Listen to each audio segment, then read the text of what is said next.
Hello and welcome to episode 24 of Mjolnir the Movies. I'm David Yorkshire, and with me as ever are Neil and James. Hello to you two. Hello. Hello.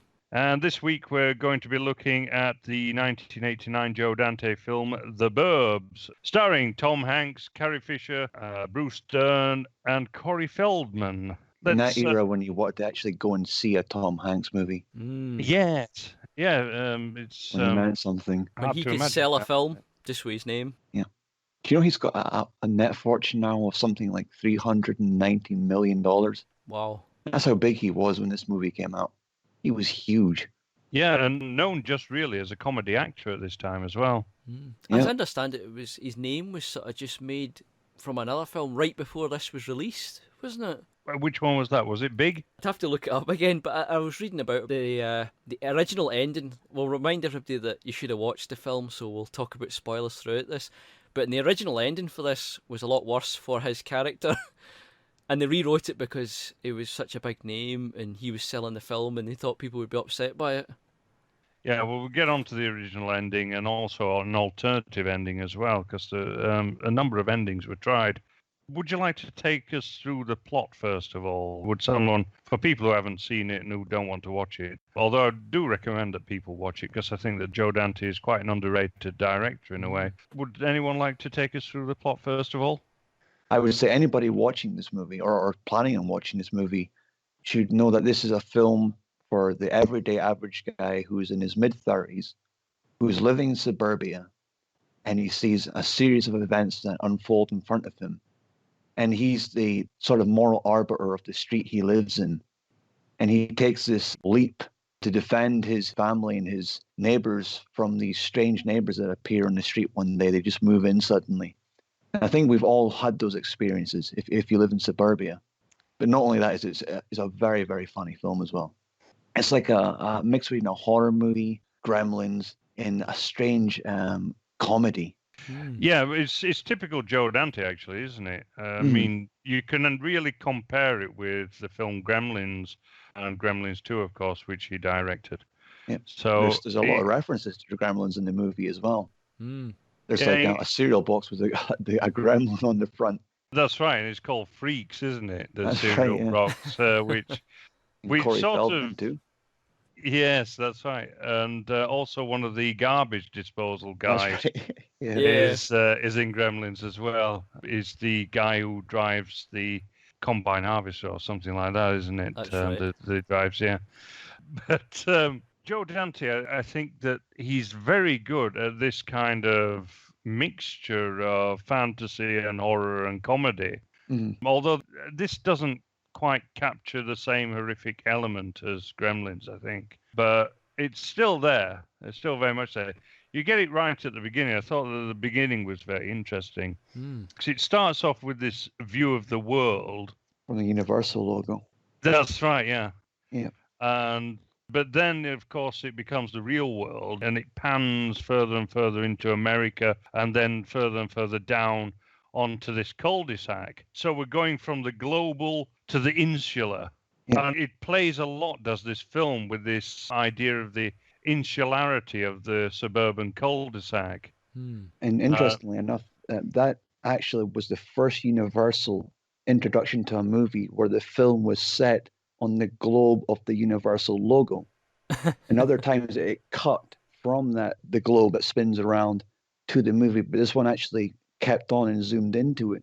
So the movie is effectively set in the Universal world. Now, the film was filmed on a Universal ride. It's a part of a ride. It's like a haunted house ride or something like that, and you walk around the street.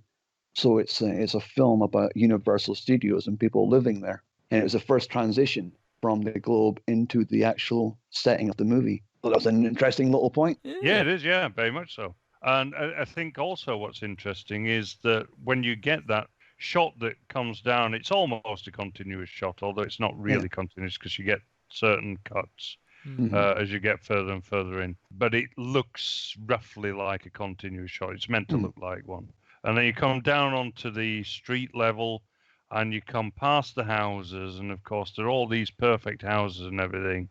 And then you get to the Klopek house, which is the people who've just moved in, who are very strange. Then you get this horror music, But the only difference, really, when you look between the Klopek house and the other houses, is that it's a bit unkempt. And it wasn't them that caused it. Shabby They moved paint. into it. That's right. They've not long since moved in. Yeah. But it's this idea that it's out of kilter with the rest of the street. And Like the rotten tooth. yeah, that's right. It's the rotten tooth. But yet it's sort of done ironically because all that's wrong with it actually is the imperfection. and so it's a bit of a satire on the suburban way of life, which is what this film is in part. Yeah. It's like in every street's got that house, and the person that lives there just a little bit smellier than the rest of them. Every street's got one, and that's just that street.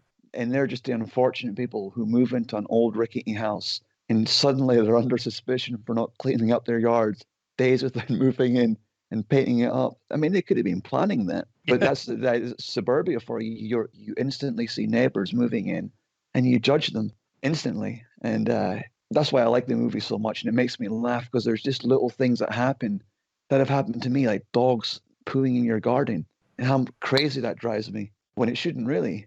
But you just want perfection continuously. Everybody's got to have the cleanest garden, the shiniest car, or the biggest tree, or whatever. Yeah, although interestingly, with the tree in the Klopek houses, it's dead. That's another little thing that sort of it's a prelude, if you like, to what's going to happen later on in the film. The other thing is that when in that scene, Tom Hanks, who's the neighbor of the Klopeks, walks across, and as soon as he puts his foot on the Klopek house's territory, all of a sudden there's this eerie wind suddenly gets up. And so you have that semi-supernatural aspect to it. But equally, it's a comic moment at the same time because the music is so overwrought. It's such a cliche of horror music that it becomes quite ridiculous. Of course, at this time, we know that Tom Hanks is a comedy actor as well. The music in this is actually really well done. I think that the soundtrack is fantastic for all the comedy moments and the spooky moments and so on. It really managed to set the atmosphere well. Even the part with the little dog Princess, the tiny one, where it has the dog's bark echoing through the music as part of it. You know, it's the same dog from Silence of the Lambs. Yeah, that's right, in the pit. Precious. Yeah. So it's Princess and Precious. Yeah, that's the same dog. There's tons of little references in the Burbs like that. There's a scene where you hear the generator starting up, and the camera pans round, and you clearly see the DeLorean underneath a sheet. Really? I didn't notice that. It's absolutely full of little Easter eggs like that. It's riddled full of them. That's right, and then when they go to the Klopek's house for the first time, there's actually a noose as a shadow in the background, just as if you were, no mentions made of this. Because for us, we see the shadow, but you think that means then if there's a shadow, other people in the room must be able to see this noose in the open. but that's just there for the viewers to sort of unconsciously spook them, obviously. Yeah. Oh, there's tons of little things like that. It's absolutely riddled full of little things by Joe Dante. Very clever. Little sort of references you'll only notice if you really watch it a few times. One thing I thought was great about it, giving it the horror atmosphere, was how it's contained entirely to this tiny area and small number of houses. The whole thing. Yeah. You think it's actually quite an involved story, but they've done it over just a handful of houses, and so a lot of them you don't even see it inside. Yeah, and it gave me this a reminder of the original Halloween. How what made it interesting was how that street, once it starts kicking off, is how everything's contained to this street. And it gives you that claustrophobic, very personal feeling.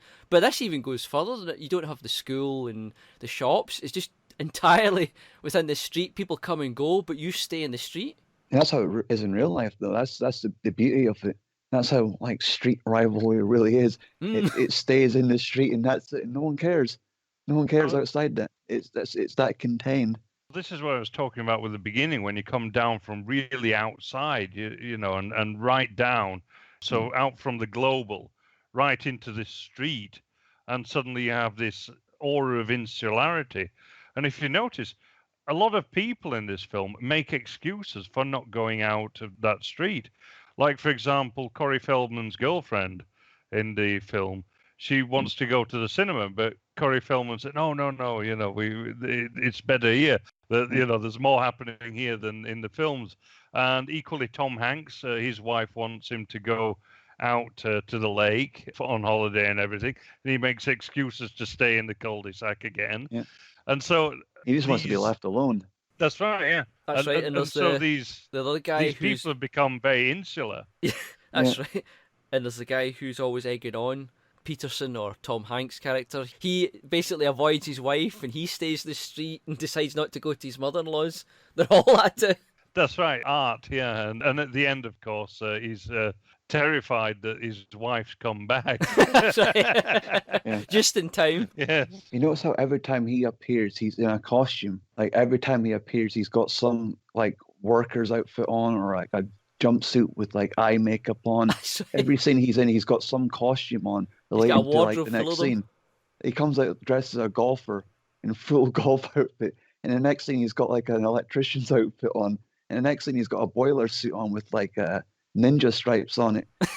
Every time he's a different character. It's because he's sort of the eternal man-child, isn't he? Yeah, That's his character, and he loves dressing up almost like a child would do in these different costumes for different roles. In fact, this film relies heavily on archetypes. Yeah, and the old Vietnam vet who falls off the roof because he gets a scare. They just feel like old men who are just looking for like a bit of fun.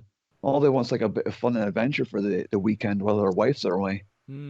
Yeah, the archetypes you've got there. You've got this Vietnam veteran who you just mentioned called Mark Rumsfeld. I couldn't help but think that he must be named after Donald Rumsfeld. I was wondering that myself. We know him, of course, because under the Bush administration, he became Secretary of Defense. But he'd already been a Secretary of Defense under, I think it was Gerald Ford, if I remember rightly. So he must have been named after him. And he's very much this parody of a Republican neocon, really, isn't he? And war veteran. He's at odds with this other guy, Walter Selznick. And, with the name Selznick, I would imagine he's a Jewish gentleman and therefore probably very left-leaning. And I think that there's a whiff of lavender about him. Because he's got the lines in that movie, that guy. When he pats the guy in the back, he says, "So what are you, Catholic?" And he slaps him on the back. The ginger kid. The hands. Yeah, the hands, that's it. He goes, "Are you Catholic?" That's right, yeah. He's, when he says Hans, he said, good Christian name. Yeah. He goes, Hans Christian Andersen. Yeah, that's right, yes. But we'll come on to that theme in a bit. But yes, the archetypes. So you've got the man-child, you've got this veteran, you've got this sort of pinko Jew, if you like. You've got Tom Hanks, who's really the everyman character, as he usually is. Yeah. At least at this stage of his acting career, anyway. You got Carrie Fisher, the sort of suffering wife who's a bit wiser than him, trying to tell him to do something sensible. She was surprisingly still quite nice looking at that age. Where did it go wrong for her? She looked okay, I suppose. There. Didn't she have an alcohol and drug problem? I think that's when did that start? Was that like year after? Oh, I don't know. I don't really keep up with celebrity gossip. She basically snorted coke more or less all the way through her career. If you watch the Star Wars Holiday Special, you should see her on that coked up to the heavens. Another reason why they buried that one, apart from the fact it was god-awful. Yes, and apparently Lucas tries to deny that he has anything to do with that, but apparently the guy who directed it always consulted George Lucas about, is this all right? Yes, it's perfectly fine. Go on. which shows that Lucas was already in decline by that point. Well, I've heard a lot of people say that his efforts were only because of the contributions of other people really around him at the time, and that's why once he was let off the leash with nobody to balance him out, we got the prequel films, which were absolutely god-awful, and they didn't exist as far as I'm concerned. They're better than the new ones, though. I mean, in hindsight, I would take them all back. It's kind of like saying, though, a slap in the face is better than a kick in the teeth. I'd rather have neither. Yeah, true. That's true. Yeah. Now, in contradistinction to the suburbanites, these protagonists, we have the antagonist, the Klopeks. What did you make of these? Do we have to ask this question? I think we do. Yeah, because everybody knows what's coming up. They're going, don't say it. Don't say it. Are they supposed to be Irishmen? Well, the clue is basically when I've forgotten who asks it now. I think it's Rumsfeld. He asks, "Is that a Slavic name?" That's right. Yeah, it's Rumsfeld. And He they was the said- inquiring one of that whole visit. Yeah, and the elder Klopek says no, Yeah. He which goes, kind "No." of gives it away. He's a famous German actor, isn't he, for doing Mm. crazy facial expressions and just having these monologues that meant nothing. That just went on for like minute after minute. He's a really famous comedian in Germany, apparently. Oh, Yeah, he is, and I've forgotten his name now. It's brother something or other. Mm. It's a very odd name. Oh, Brother Theodore. Brother Theodore. That's right. Yeah. That's right. He was Ruben Klopek. Ruben Klopek. Yeah. A very unusual sort of look about him altogether. Well, and there's a thing as well. Reuben. What kind of a name is Reuben? Peruvian? I'm not sure. Yeah. Japanese, was it? Bolivia, something like that. So it's interesting that Joe Dante, who of course is quite friendly with Steven Spielberg, would throw these obviously, how can we say, I'll just come out with it, obviously Jewish characters in there. Yeah. Because there's the joke, of course, about a Christian name as well. Yeah. Slavic reference. Yes, exactly. When it said no, it's not. It was like his response is like, no. Like he was really disgusted by it. Yeah. Like it's the worst thing you could possibly. How fucking dare you call me Slavic? That's right, because I actually researched the name Klopek, and it does originally come from. It's a Czech name originally, and there are various variants of it around Austria, Germany, Hungary, that kind of area, so Central Europe, as well as, of course, in the Czech Republic and Slovakia. But there's a very close name, which is Kopek, and that's a Jewish name. Oh. They just added an L in the sneaky fuckers. But to say that, no, it's not Slavic, well, and of course, they're not speaking in a Slavic accent. They're speaking in a German accent, which means that they're probably speaking Yiddish. Mm. Mm. You just can't avoid it. We have to talk about this every single podcast we do now. It's just, I know, there when it's there. In your face, Yeah. because there is an awful lot of signaling going on in this film. Now, we've got Corey Feldman in this film. This was after he was raped on Lost Boys set. And apparently had Bubbles visiting Same him names as well. keep cropping up. He had Michael Jackson's monkey visiting him apparently regularly. Yeah. And apparently the monkey had to be banned from set eventually because it used to cover his entire caravan or the trailer with feces. So it had to be banned from set eventually. What bizarre people these are. Yeah. Now, the thing about Corey Feldman as well is that he, and don't forget that Corey Feldman is also Jewish, so it's not like they just prey on Gentiles or something like that. No. We have to mention that, I think, because Corey Haim, they preyed on him as well, and he was Jewish. One of the interesting lines that he has in the film is, "Don't go now, the pizza man's coming." Pizza dude. Oh, Pizza Dude, sorry. Pizza Dude is coming, yes. Yeah. But there are 3 times when this obsession with the Pizza Dude is mentioned. And, of course, it does come. And there are pizzas everywhere.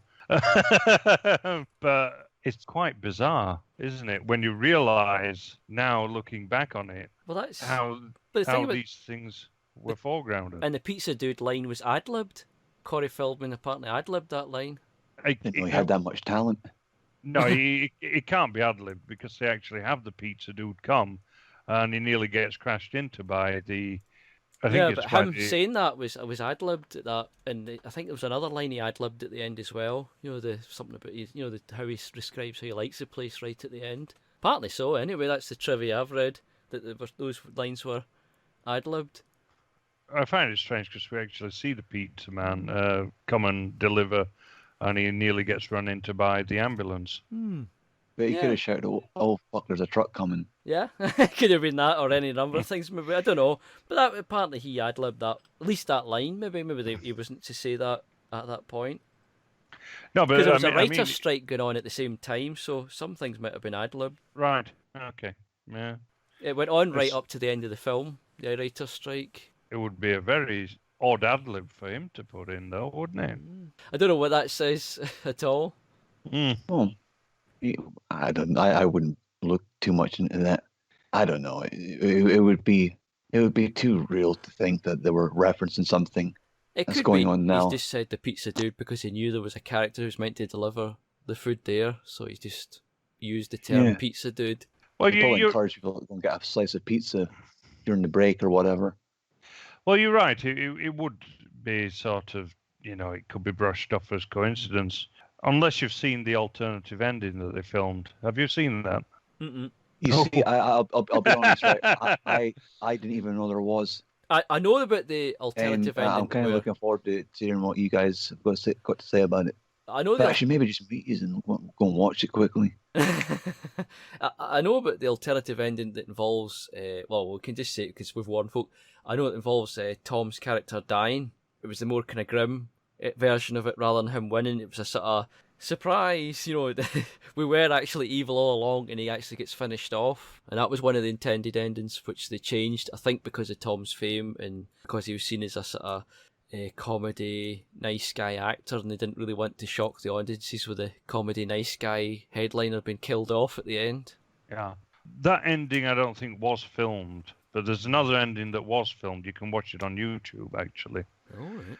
And this alternative ending, it's quite similar to the one that went out. It's just that instead of Tom Hanks wrestling with Werner Klopek with the needle and everything, and him winning and then making a citizen's arrest, and then Klopek saying that, oh no, he's got it all wrong, he's gone mad and everything, and then they find the boot full of skulls that incriminates Werner. Instead of that, there's the wrestling scene with the needle where Werner tries to inject him in the ambulance, but his wife and the others, they open the back door and then they catch Werner, about to stick him with the needle and give him the lethal injection. But he gets arrested then, but he gives a speech after that, does Ruben Klopek. And it's actually a very funny speech. And so it's strange that they cut it out. And Werner Klopek, he says, but Mr. Peterson, you are not quite right about the suburbs. No, here you take one step out of line. Paint your house the wrong shade of pink. You buy the wrong kind of car. You make one or two human sacrifices.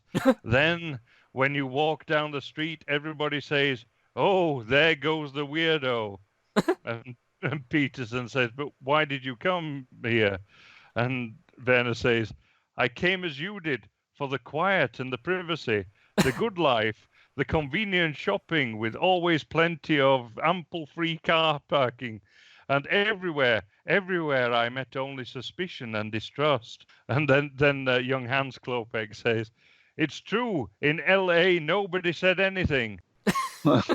So nobody said anything about human sacrifice in L.A. Oh. Do you get it? Do you get it? Yeah. Oh, dear. Yeah. So it's interesting because it's a very funny bit of the script, actually. I think, if you just take it as a normal bit of script, because it relies awful lot on irony, where it goes to the odd human sacrifice and this idea that LA is full of weirdos, and so nobody took any notice. Well, the human sacrifice thing must have been they maybe want to push that more, because I know at the end they've got the car full of bones, and the thing about that is it's a lot more palatable to see some old dusty bones on screen. But in the older ending, they were also talking about having the garbage men you see, the funny pair, them dead in the car, and I think a couple of cheerleaders as well. So it was sort of really kind of making it more disturbing. No, there's no chance that you might think maybe these are bodies exhumed from a grave somewhere. These were people you just saw talking and joking on the screen earlier on, now dead in their car. Bringing in the human sacrifice more, I suppose, and the murder Boy, they aspect. could like the writing up a little bit for an ending like that. That's probably why they didn't do it. I don't think it was for any moral reasons. I just think they realized that they could get more people at the cinema if they made it a nice, happy ending. Could be more palatable. Like, because they want to make it more like Gremlins, make it like a comedy horror that everybody could go and see. I don't think Gremlins is really that high a rating, is it? 15 maybe? Yeah, I think it was a 15. That's right. But I don't imagine the Burbs was as high rated as the, age-wise as Gremlins, because the Gremlins was much more explicit with the violence and the horror aspect, wasn't it? True, yeah. That's true. This is pretty tamed down in comparison, isn't it? I mean, the worst you get's a slight struggle and some bones, actually, when you think about it. The rest, it's also psychological tricks. That's true. Yeah, it's very much in the old-fashioned kind of horror, isn't it?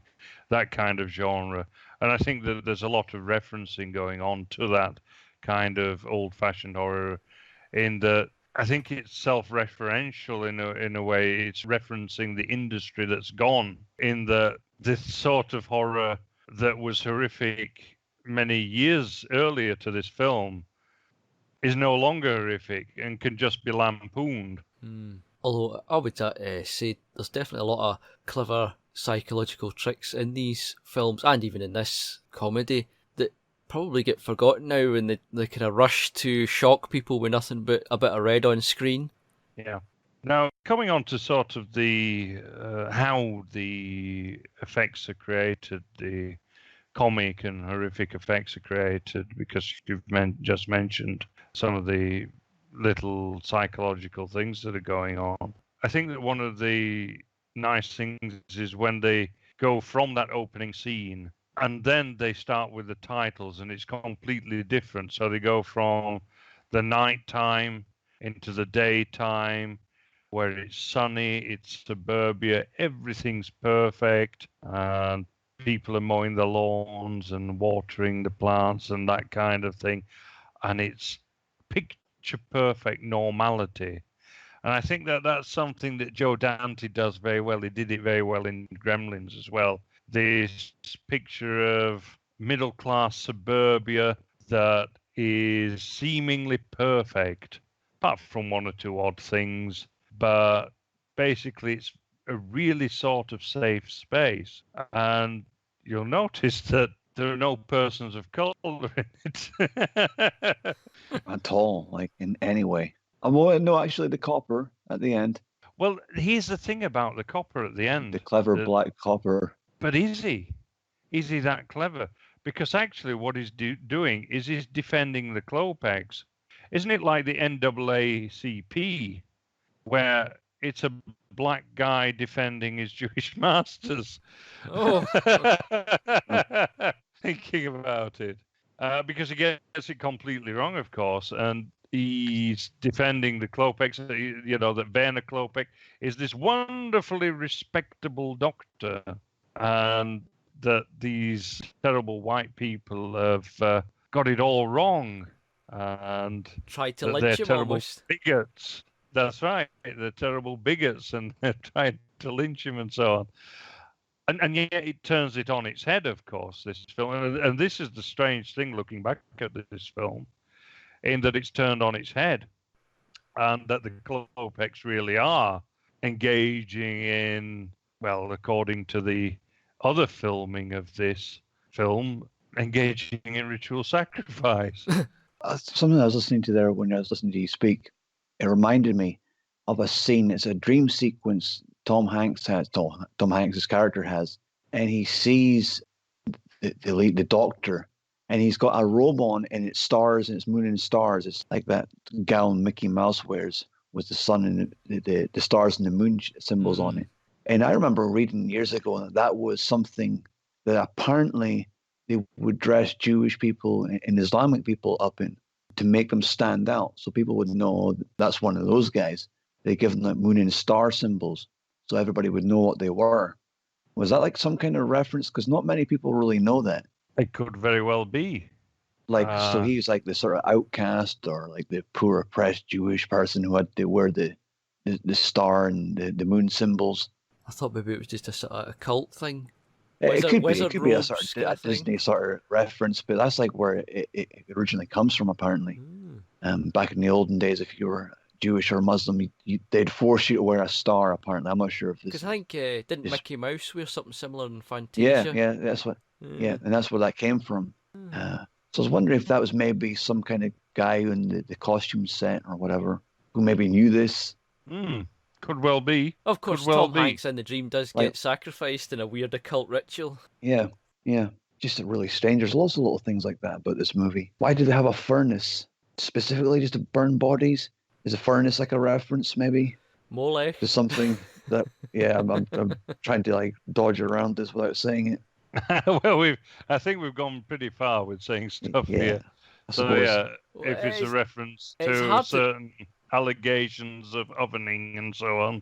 Yeah, It's hard to know if it's just straight up occult references, because the thing is, these things are steeped so much into the general culture by this point that it's hard to tell. I mean, Fantasia cartoon was a long time even before this, and they had Mickey Mouse in it, so somebody could have grown up watching Mickey Mouse and then did the costumes for this, and so the reference could actually be Mickey Mouse and wizards and say in Dungeons and Dragons rather than anything more. It's hard to know. although thinking back on it, I think could it not just be that the people who made the movie are making out that these people are German, and Germans have furnaces in their basement because Germans were involved in the Holocaust, and the family's supposed to be German people. I thought about that because Hans obviously dresses in very typically. And stuff like that. Yeah, that's right. He wears a very typically Bavarian costumes. But I find the naming of Reuben extremely odd. I just thought the doctor. I thought that was like almost like a dwarf version of Mengele or something like that. That's the impression I got. It was like a stab at him and how he was actually like a little man. I just kind of see these things. You could well be right.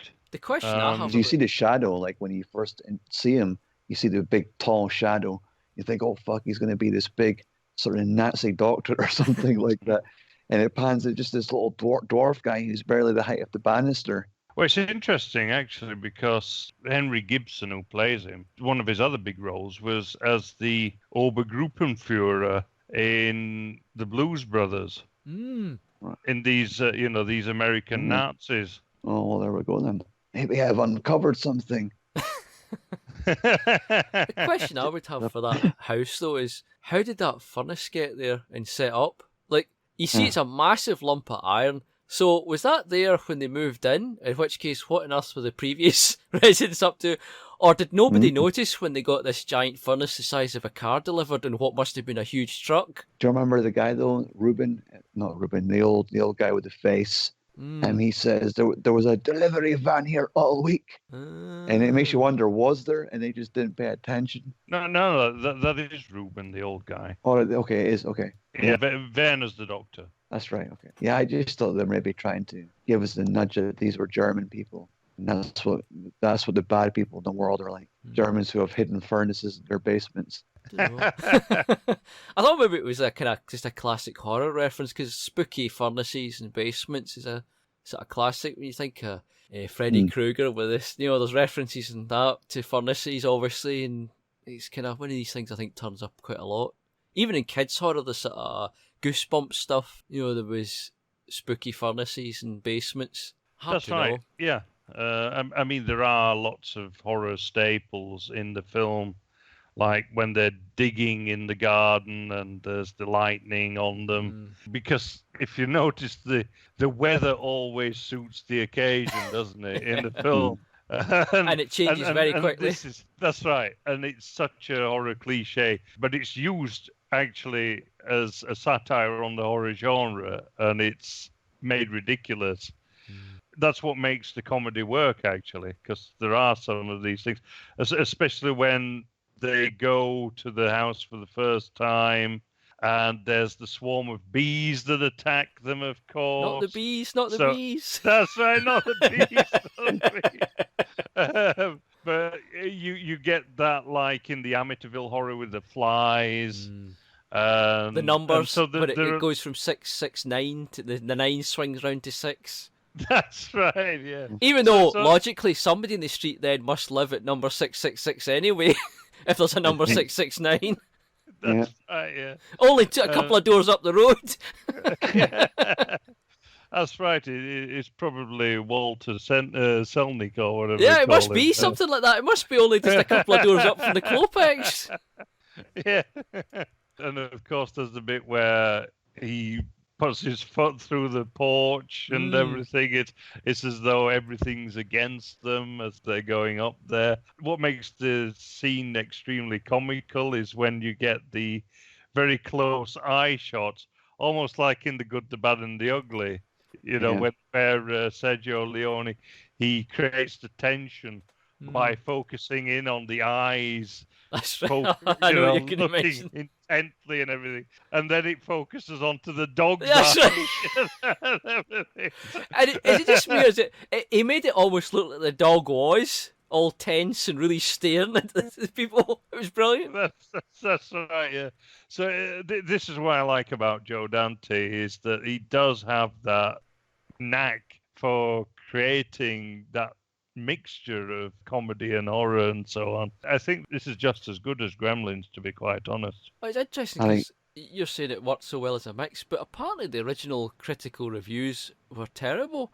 And you can see review after review for professionals saying how it's terrible, it's all hit and miss, none of it works, 1 out of 5 stars, yet the audiences loved it and it made a lot of money, and it's now considered a cult classic. Well, this just shows how little critics know about films.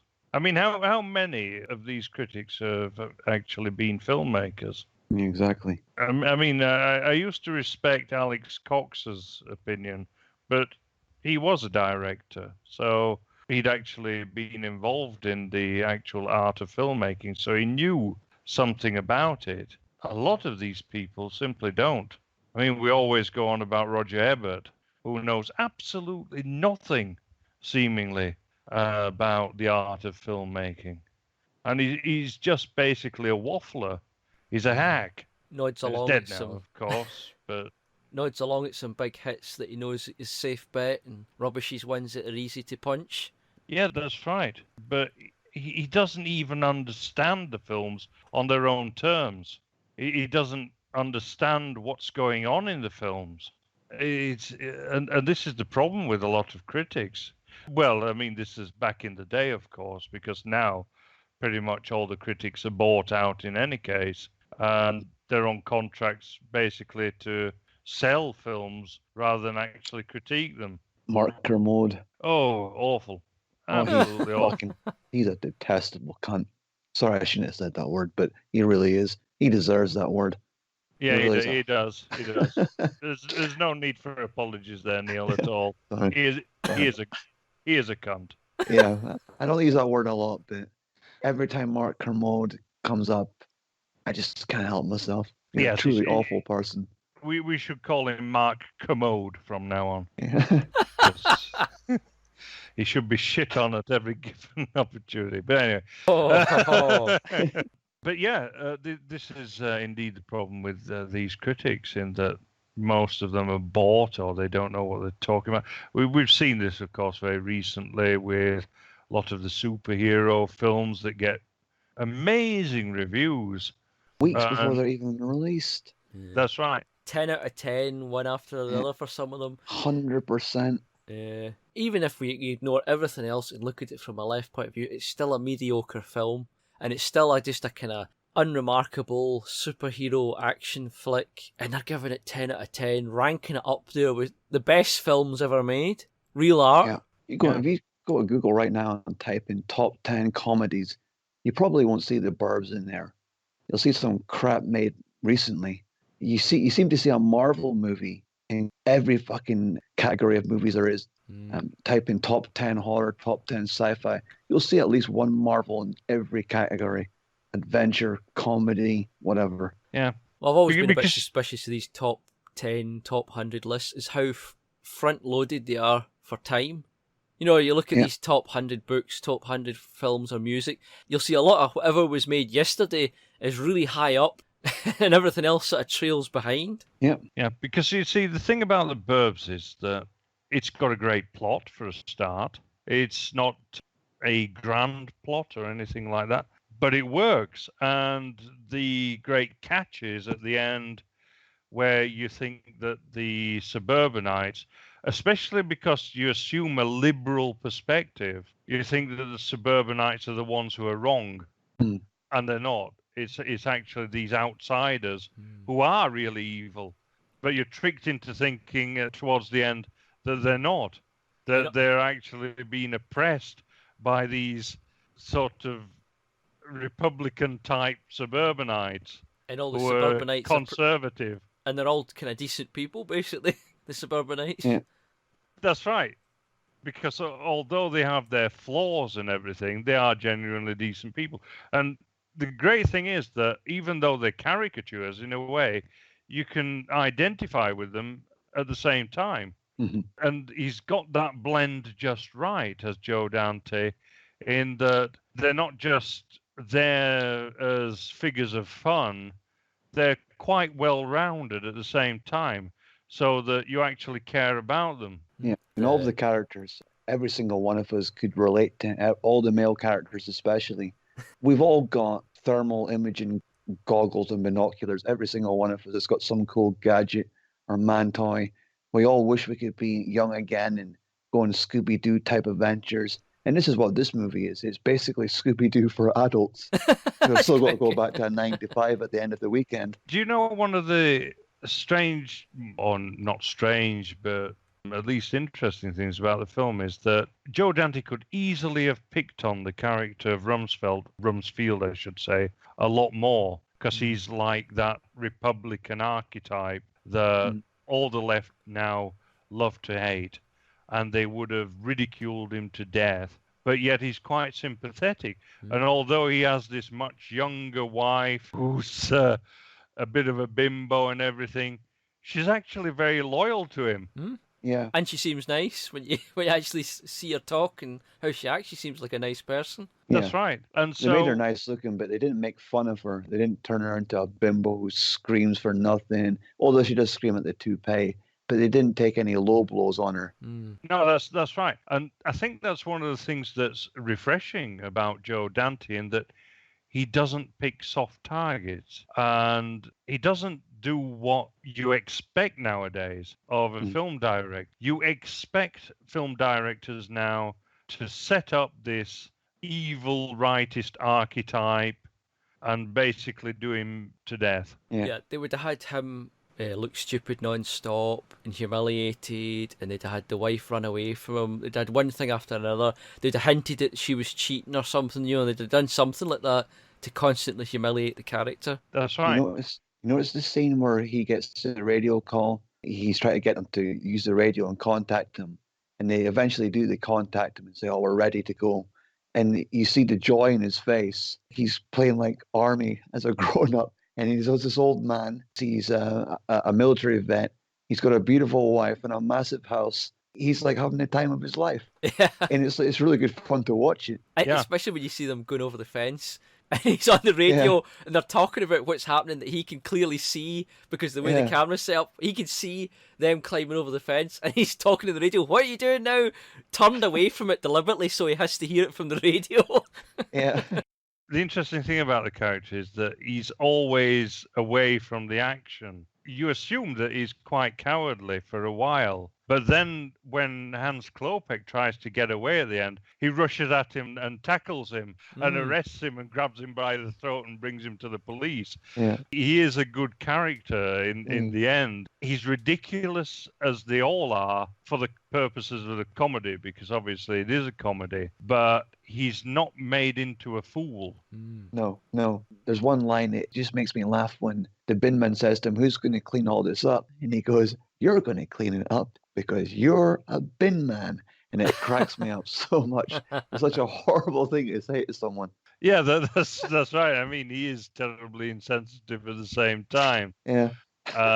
But equally, he does get humiliated in certain places, like when he comes with the hose pipe to try to spray Tom Hanks and his friend Art, and he rushes out with the hose pipe, and suddenly it jerks back as it reaches its extension point, and he falls on his ass. So that's a great. And I think that Bruce Dern is a really good actor in this. To be honest. And even when he's in the house, he's actually given a slight vindication. Well, true vindication, because he's the pushy, suspicious one, and it turns out his suspicions are right to investigate and interrogate these people. That's right, yeah. So he's made out, at first you think it's sort of a cringy moment as he's pushing, and then later on you go, oh, well, he was right, because they actually are all murderers. Yeah. That's right, yeah. So this is what I say. It could have very easily have taken the easy way out, this film, because it actually says that the outsider is bad. And we don't expect it these days, even though that this is basically what our old folk tales told us for centuries, that the outsider is very probably antagonistic to you. This reaffirms those old tales, but goes against the grain of the new ones that have come in since the Cultural Revolution of the 1960s. Sort of classic fairy tales reinvented for the modern age. Yeah, very much so. And unless anyone else has got anything to add, I think that might be a good place to wrap it up. Well, I can't really think of anything else to add to it. Yeah, let's leave it there. Well, it's it's a very good film, and I thoroughly recommend it. Yeah. And so please subscribe to the channel, leave a like, and we'll hopefully see you next time. Yeah. Bye. Bye-bye. Goodbye.